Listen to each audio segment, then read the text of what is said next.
কোনো এক শহীদ ভাই, শহীদ পরিবার আমাদেরকে মনে করিয়ে দেয় যে তারা জীবন দিয়ে গেল, রক্ত দিয়ে গেল, আমরা যেন এই খুনি হাসিনাকে ভুলে না যাই।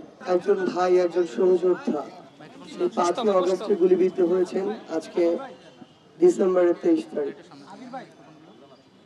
4 মাস 18 দিন পরও আমরা আমাদের ভাইদেরকে হারাচ্ছি। আমাদের শহীদের সংখ্যা বাড়ছে প্রতিনিয়ত।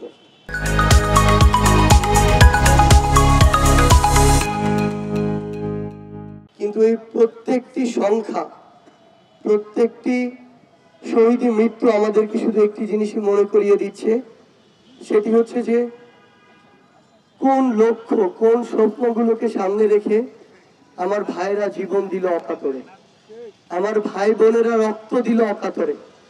আমরা যেন আমাদের জায়গা থেকে সেই স্বপ্নগুলোর সাথে বিন্দু মাত্র বিশ্বাসঘাতকতা কেউ না করি।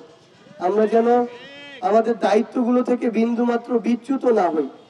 এবং সবচেয়ে বড় কথা হচ্ছে, যখনই এই খুনি হাসিনার এমন নির্মমতা, নৃশংসতা আমরা অনেকেই কিভাবে যেন ভুলে যাই, তখনই আমাদের কোনো এক শহীদ ভাই, শহীদ পরিবার আমাদেরকে মনে করিয়ে দেয় যে তারা জীবন দিয়ে গেল, রক্ত দিয়ে গেল, আমরা যেন এই খুনি হাসিনাকে ভুলে না যাই। আমরা যেন এই বাংলার মাটিতে খুনি হাসিনা সহ যারা এই হত্যাকাণ্ডের সাথে জড়িত ছিল, এই নৃশংসতার সাথে জড়িত ছিল, তাদের জন্য বিচার নিশ্চিত করি। আমরা কোনো শহীদের পরিবারকে তার সন্তান, স্বামী, বাবা, মা, বোন কাউকে ফিরিয়ে দিতে পারবো না, কিন্তু আমরা যেন আমার এক শহীদ পরিবারকে অন্তত এটুকু বলতে পারি যে যেই খুনিরা আমার ভাইদেরকে এভাবে শহীদ করেছে, সেই খুনিদের বিচারে বাংলার মাটিতে হয়েছে। আমরা যেন খুনি হাসিনা কিভাবে নির্মমতা চালিয়েছে বিগত 16 বছর এবং বিগত অভ্যুত্থানের সময়, দয়া করে আমরা যেন এটি ভুলে না যাই।